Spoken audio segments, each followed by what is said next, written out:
Hey guys, welcome back. Today we're gonna go over the chemistry IGCSE from May-June 2019 exam, paper 4. So let's get started with question 1. Question 1a, define the term proton number. So the proton number is the number of protons in the nucleus of the atom.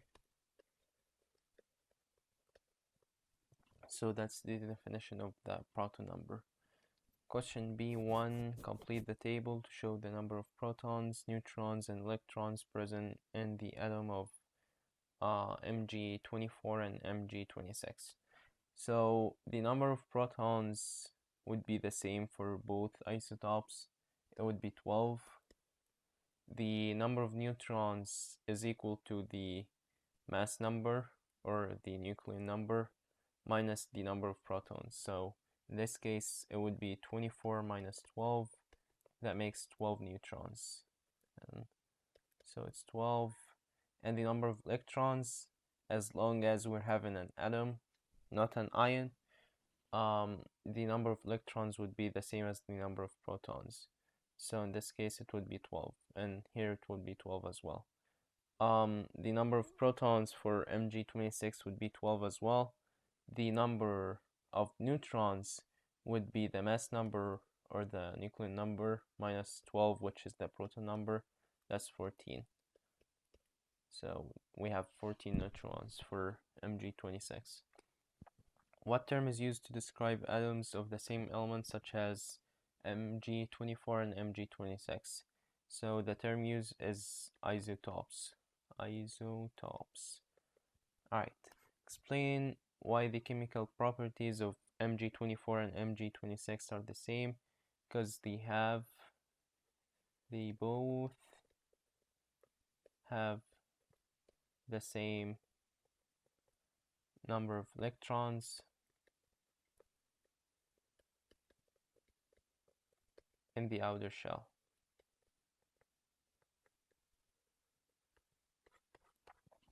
Complete the table to identify the atoms and ions which have the following numbers of protons, neutrons, and electrons.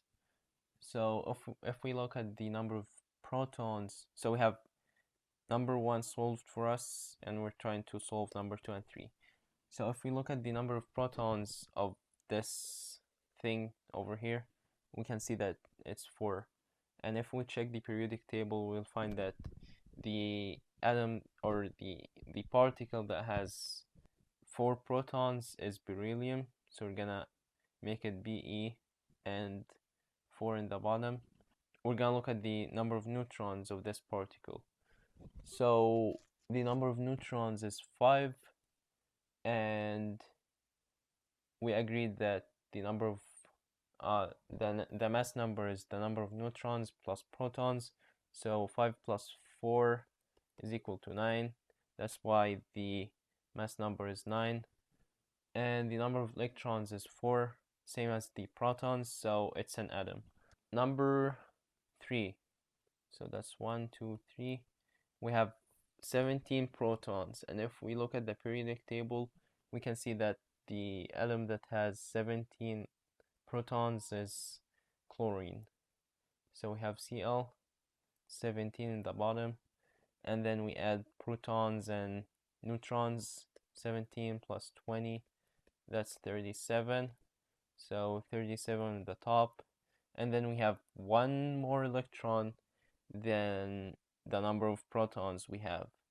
So if we have one more electron, we will add a negative charge. And that's it for question C. Question D, state the electronic structure of the following atom and ion. So we know that the number of electrons of aluminum is 13. So we're gonna try to draw the electronic configuration of the aluminum atom. So the first thing we're gonna do is to fill the first electronic shell by only 2 electrons. and then after filling 2 electrons, we're gonna fill 8 more electrons in the second shell. 4, 5, 6, 7, 8, and then so now we have 1, 2, 3, 4, 5, 6, 7, 8, 9, 10. So we're missing 3 more. We're gonna add them in the third shell. So 1, 2, 3. Now we have the total of 13. So how does this look like in numbers? That would be 2, first thing 2, then 8, then 3 over here. For the sulfide ion, we know that the proton number of S is 16, but since it has 2 more electrons, 2 more negative charges, the number of electrons should be 18 electrons instead of 16. So the first thing we're gonna do is to draw the first electron shell with only 2 electrons, then add 8 in the second one,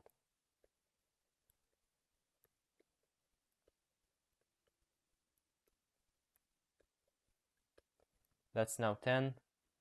So we want 8 more in the third shell. So 1, 2, 3, 4, 5, 6, 7, 8.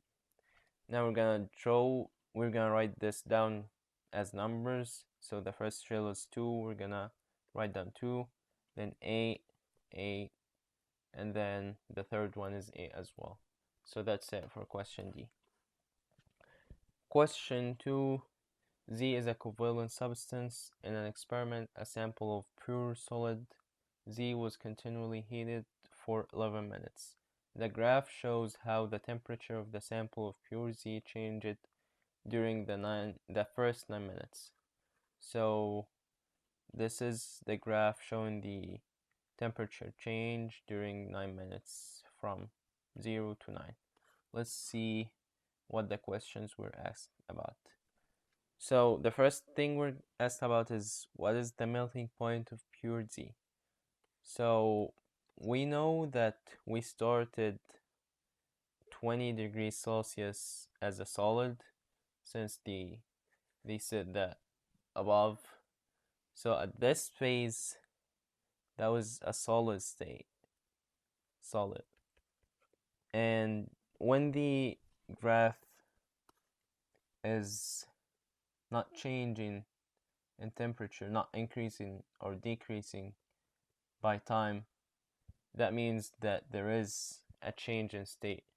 And the state that is after solid would be liquefying or liquid. So the temperature at which the solid was melting was in this place here, which is 80 degrees Celsius. The sample of pure Z began to boil at 9 minutes. It was boiled for 2 minutes. Use this information to sketch on the grid how the temperature of the sample of pure Z changed between 9 minutes and 11 minutes. So it says that there was another straight line like this, straight horizontal line between 9 and 11. So we're gonna sketch this. So that's 10 and that's 11. So that's what we're basically asked to do. It's just to draw a straight horizontal line that represents the melting point of this substance. The sample of pure Z was continually heated between 2 and 5 minutes. Explain in terms of attractive forces why there was no increase in temperature of the sample of pure Z between 2 minutes and 5 minutes. So the reason why this happens is because all the energy that is provided to the substance goes into breaking down the bonds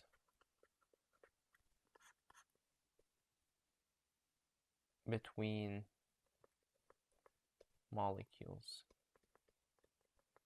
Or we can replace the bonds by attractive or attraction forces.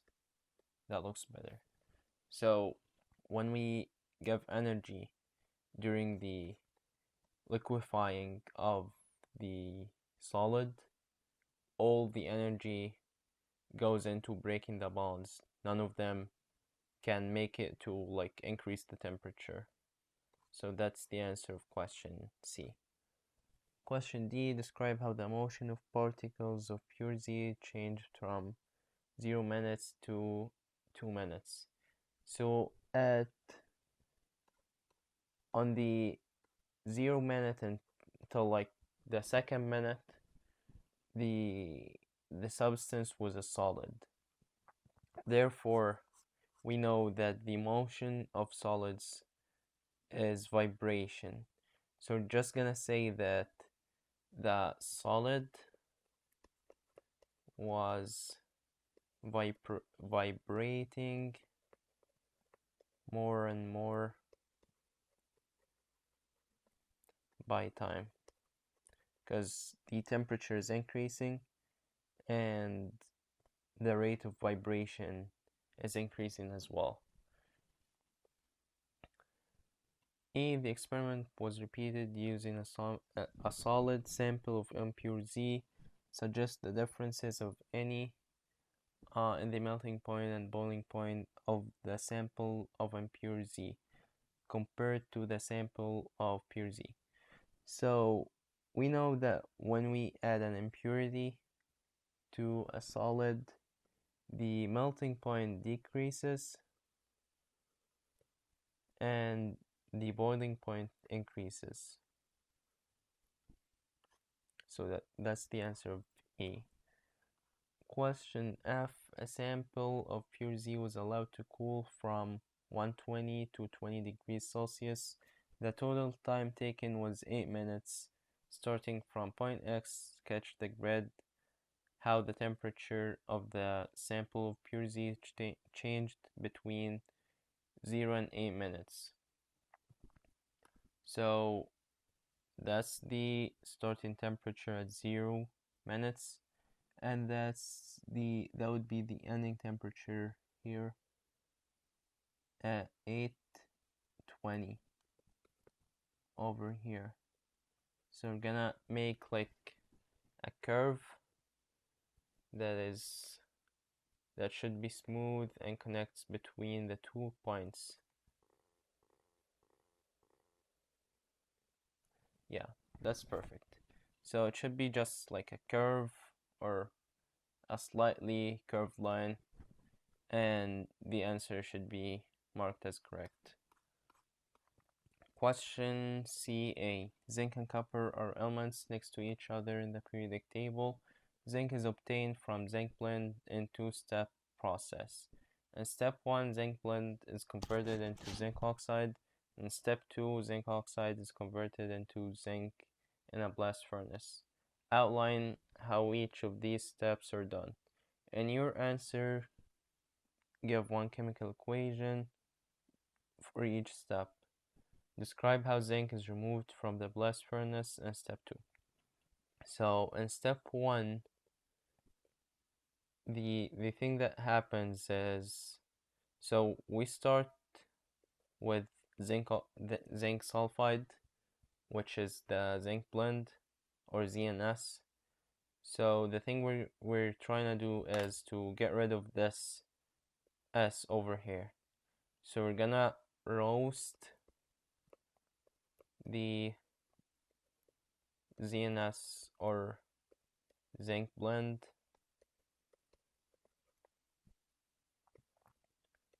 in the air or oxygen, both works for the examiner.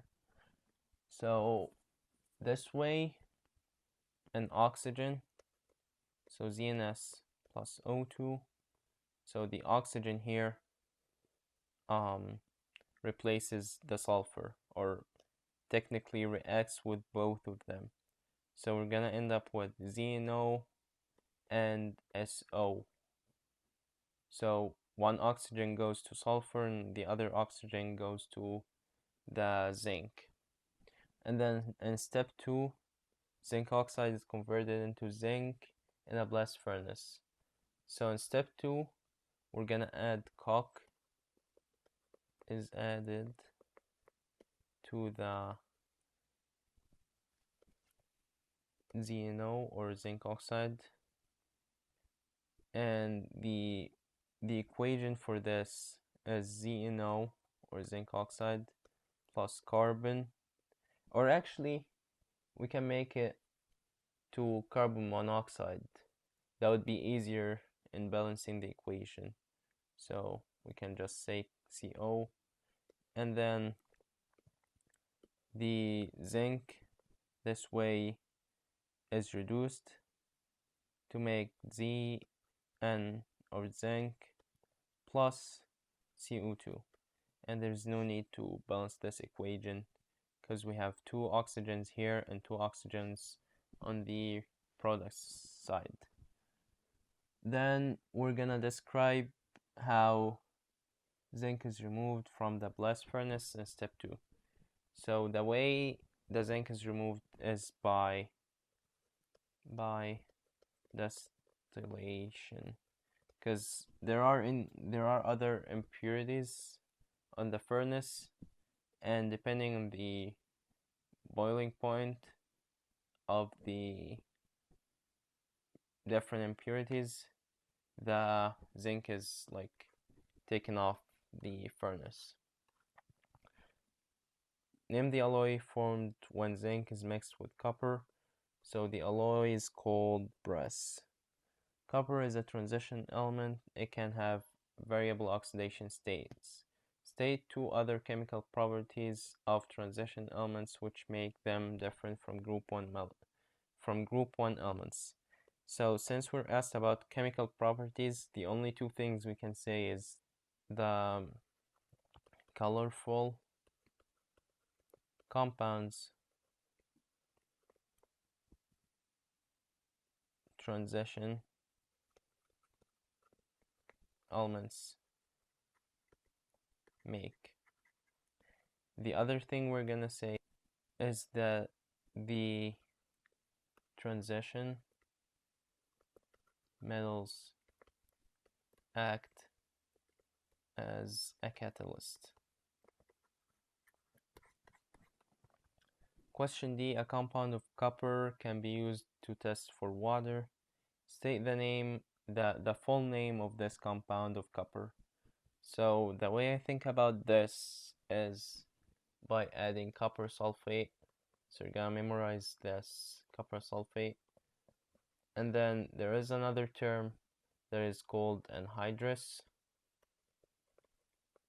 And that's basically, so hydrous means water from hydrogen basically, and the prefix "an" refers to without or not having hydrous, which is water. The whole name of the compound is without water copper sulfate. That's how I think about it, and that's how I remember it. For the color change that occurs when the water is added to this compound of copper, so the initial color of this compound should be white, and the way I think about this is when we add water, which is like supposedly blue, when we add water to the anhydrous copper sulfate, the blue water makes the copper sulfate blue as well. So that's for question D. Question E, aqueous potassium iodide reacts with aqueous copper 2 sulfate to produce iodine. So that's the equation and we're asked to find the charge of the copper and the copper ion and CuI, or copper iodide. So the way of finding the number of molecules that should be present from each element in a compound is by reversing the charges. So for example, if we have sodium nitrate, the charge of sodium would be positive, the charge of nitrate would be negative.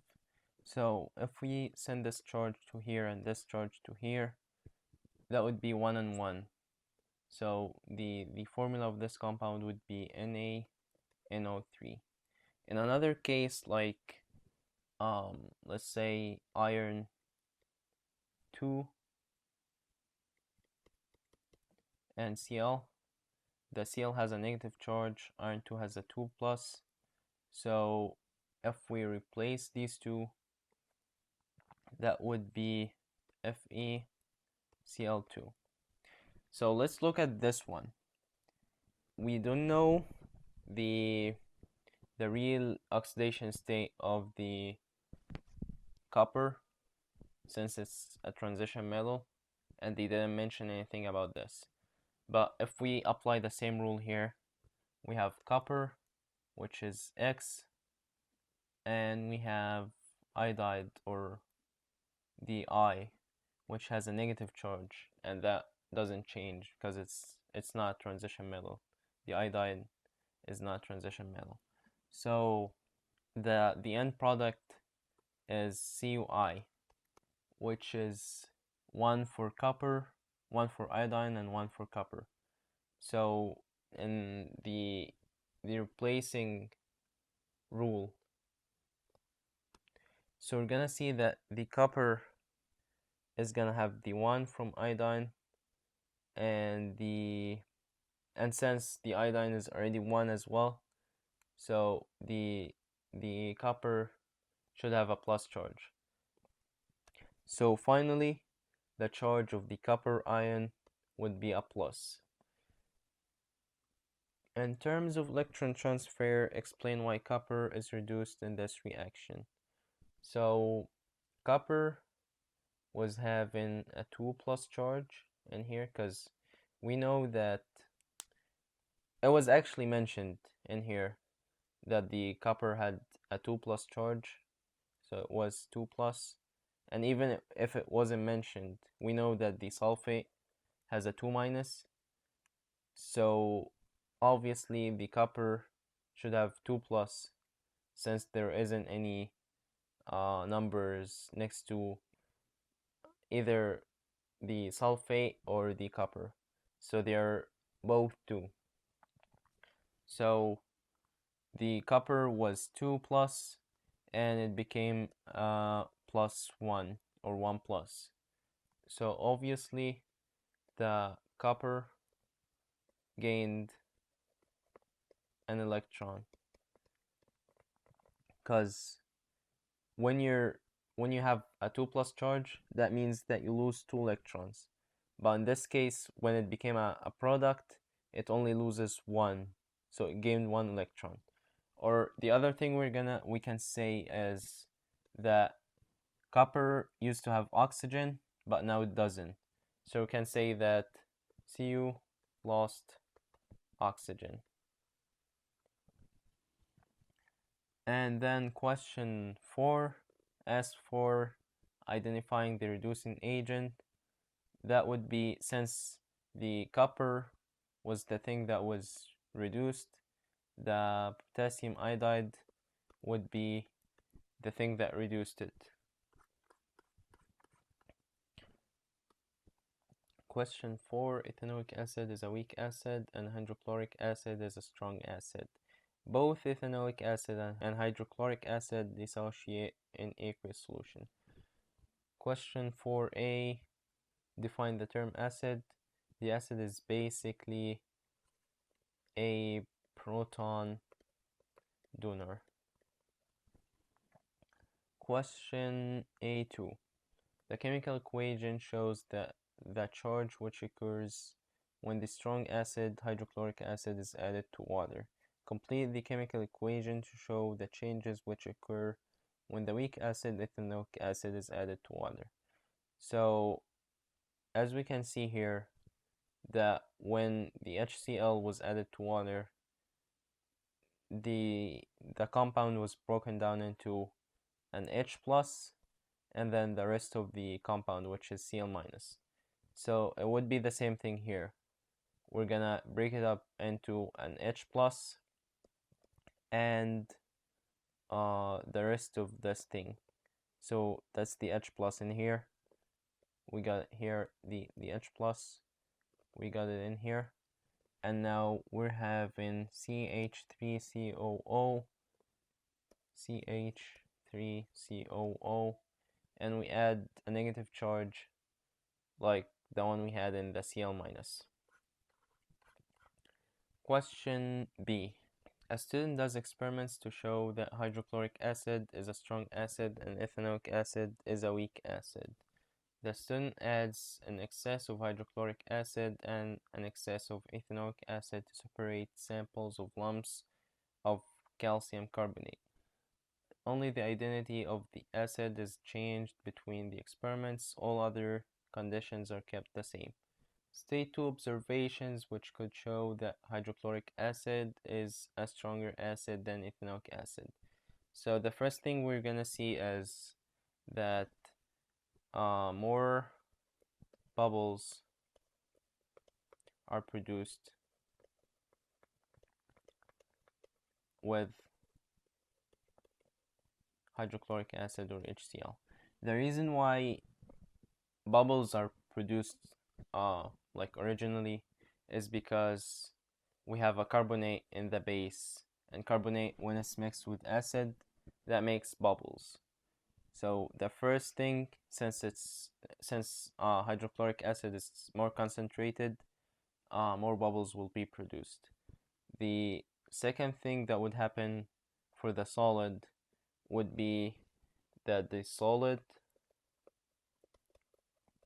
would dissolve faster. Question 2. The student uses the same size container and checks that the pressure is the same for each experiment.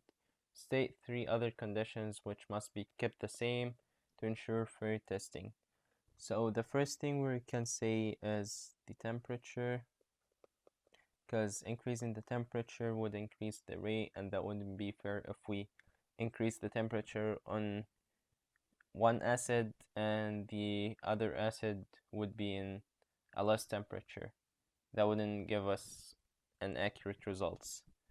The second thing can be the concentration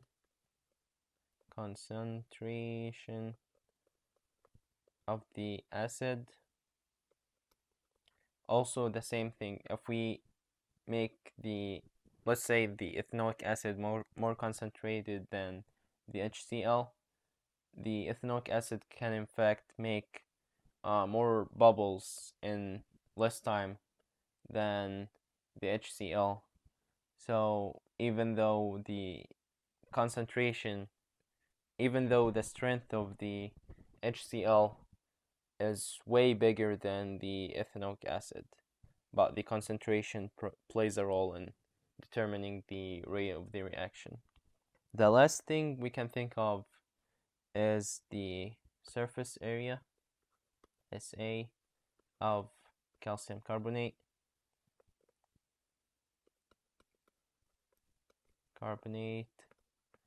The same thing here. If we increase the surface area of the calcium carbonate, more molecules will be able to react with it, and therefore the rate would be faster for whatever acid we're using. Hydrochloric acid produces salts called chlorides. Magnesium carbonate reacts with hydrochloric acid to produce magnesium chloride. A student used 50 centimeters cubed of 2.0 mol per decimeters hydrochloric acid in an experiment to produce the magnesium chloride. calculate the mass in grams of magnesium carbonate needed to react exactly with 50 centimeters of 2 mole per decimeter hydrochloric acid using the following steps. So we can actually ignore all of that and just do what we're asked to do now. So calculate the number of moles of HCl present in 50 centimeters of 2.0 mole per decimeter cubed of HCl.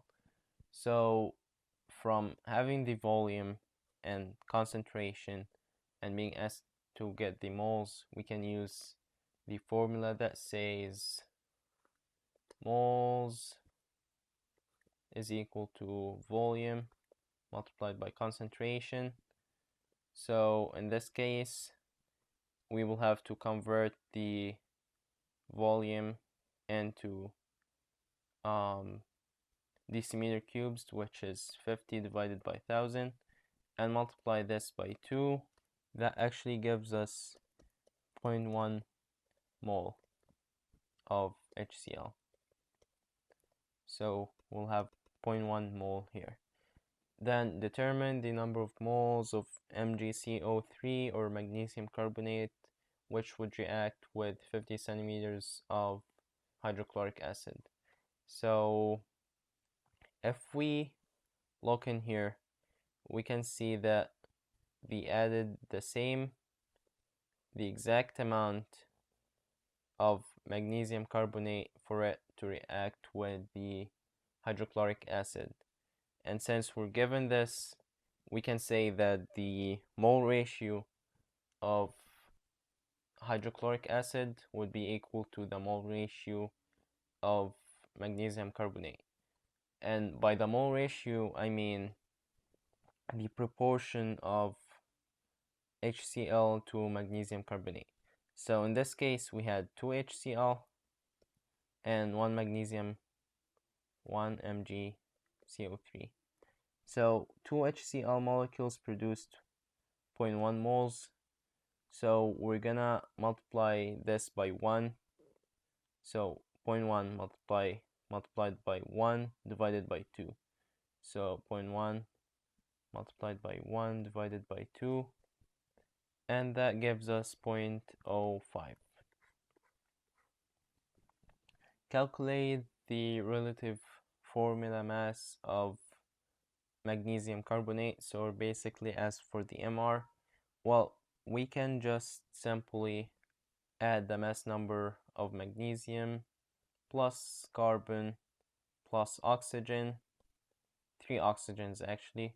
So that would be 24 for magnesium plus 12 for carbon and 16 multiplied by 3 for oxygen. 16 is the mass number and 3 because we have 3 oxygens in here. So that gives us 84. So we have 84, and if we're asked for units, we can say grams per mole, but we don't have to write it down. Now calculate the mass of magnesium carbonate needed to react exactly with 50 centimeters of 2 mole per decimeter cubed of HCl. So this is the number of moles of magnesium carbonate, and that's the MR. So we can use this formula. It says that the mass is equal to MR multiplied by mole.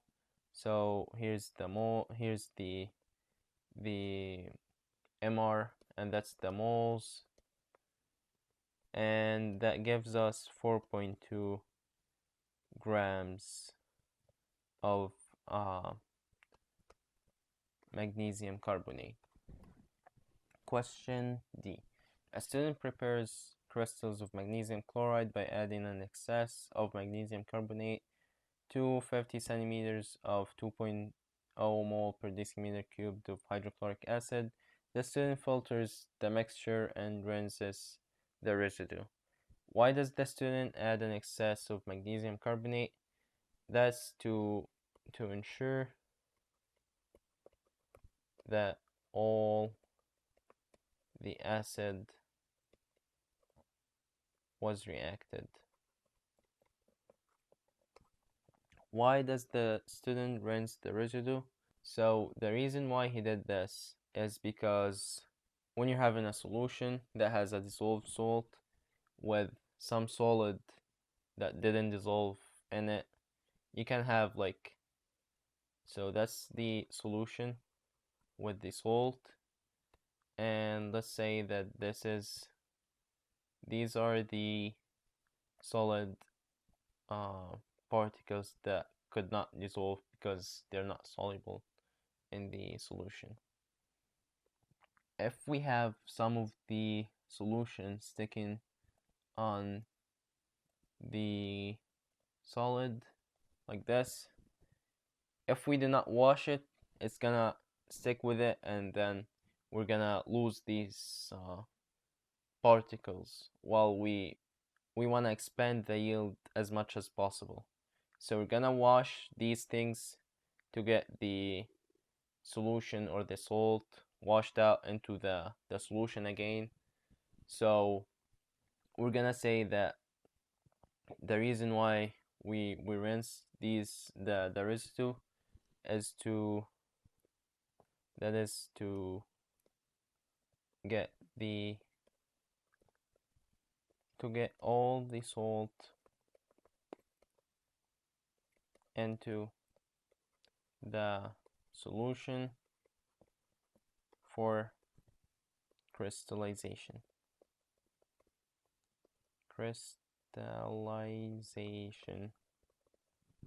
Describe how the student would obtain pure crystals of magnesium chloride from the filtrate. So we're gonna start by heating up the solution to evaporate the water till the crystallization point, or when we see like some crystals on the wall of the container. Crystallization point, and then we're gonna dry and wash and dry the crystals. Silver chloride is insoluble. It can be made by precipitation reaction between aqueous barium chloride and a soluble aqueous silver salt. What is meant by the term precipitate? That's basically a solid that forms from a reaction between two solutions. Name a suitable silver salt to use to prepare silver chloride. Complete the chemical equation to show the formation of insoluble silver chloride from aqueous barium chloride and the silver salt you have named. So we're looking for a silver salt that can be soluble with silver and barium, meaning that when the anion of this salt goes with either barium or silver, it can be soluble, so that we have only one precipitate. So we know that the nitrates are always soluble, so we can use this. So we can use silver nitrate, because when the nitrate ion goes to the barium, it would be still soluble, so we'll only have silver chloride as the precipitate. So now we're gonna write down the equation for this. So it would be nitrate produces silver chloride and barium nitrate, and the barium has a 2+ charge, So the nitrate is gonna have 2, and then the nitrate here is gonna have 2 as well. So we're gonna add to the silver, since this silver has 2, we'll have to add 2 for this silver as well. And now we're done with balancing the equation. Question 5. The structures of 5 alkenes A, B, C, D, and E are shown. What's the general formula of alkenes? So we have to know that the general formula of alkenes is CnH2n, meaning that if we have, let's say, 2 carbons, we'll have to have 4 hydrogens. So we double the number of carbons to find the number of hydrogens. What is the molecular formula of alkene D? So that's alkene D. We have 1, 2, 3, 4, 5.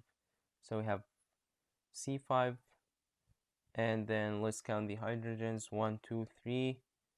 Plus 2 is 5. Plus 2 is 7. Plus 3 is 10. Or we could have simply applied this formula, since we have 5 carbons. Multiply this by 2 would give us 10 for the hydrogens. Predict which alkene A, B, C, D, or E has the highest boiling point and explain your answer. So we're looking for the alkene that has the most number of carbons. In this case, it's E. And the reason why we're looking for the biggest alkene is because there are more molecules for heat to break. So we're gonna simply say that it's E because it has the longest carbon chain. Question D. Which alkene A, B, C, D, or E diffuses more quickly? Explain your answer. So in this question, we're looking for the compound that has the smallest MR, or molar mass. In this case, it's A.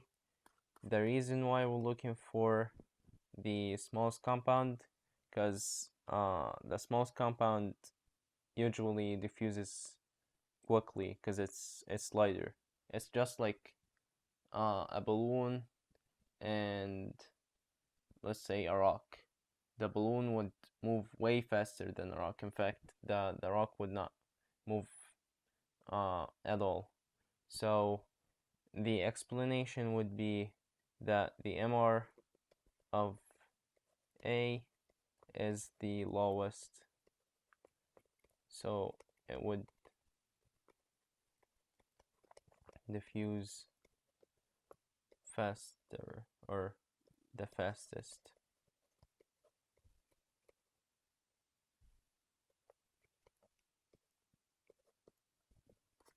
Alright, question E. A student added aqueous bromine to alkene C. Describe the color change seen and draw the structure of the product. Show all of the atoms and all of the bonds. So the color would change from brown to colorless. And I'm gonna explain the reason why behind this. So to start with this, we should think of the bromine that was added. We had Br2, so this Br2 attacks the alkene, break one of these bonds, so we're gonna end up with a structure like this: CH, H, or H vertically, then C, and we'll copy this compound here and there, and then we're gonna add a bromine on one side and the other bromine on the other side. So the reason why the brown color is changed to colorless is because the Br2 has a brown color, and once it reacts with that alkene, the bromines all get into the the alkene, and therefore the color of the solution returns colorless. Question F. Two different alcohols can be produced from alkene B by an addition reaction. Draw the structures of the two alcohols, show all of the atoms and all of the bonds. So there are two ways for OH to attack the alkene. It's either from this side or that side. So the first structure we can draw is by the attack of this side here, the left hand side. So we're gonna copy the hydrogens with, of course, breaking one double bond here. So we'll have CH3H, and OH attacks from this side. So we're gonna draw an OH, and on the other side we're gonna draw just an H that came from the H2O water. So we had H2O and OH, which is one O and one H went to the left side. The other remaining H went to the right side. The other case that happens is that the OH attacks from this side, breaking the double bond. So this is how the shape would look like. Only a single bond, CH3H and OH here, and on the other side we'll have the H. State the reagent and condition needed to produce an alcohol from alkene B. So the reagent we need is steam or water basically, and the conditions would be just adding catalyst.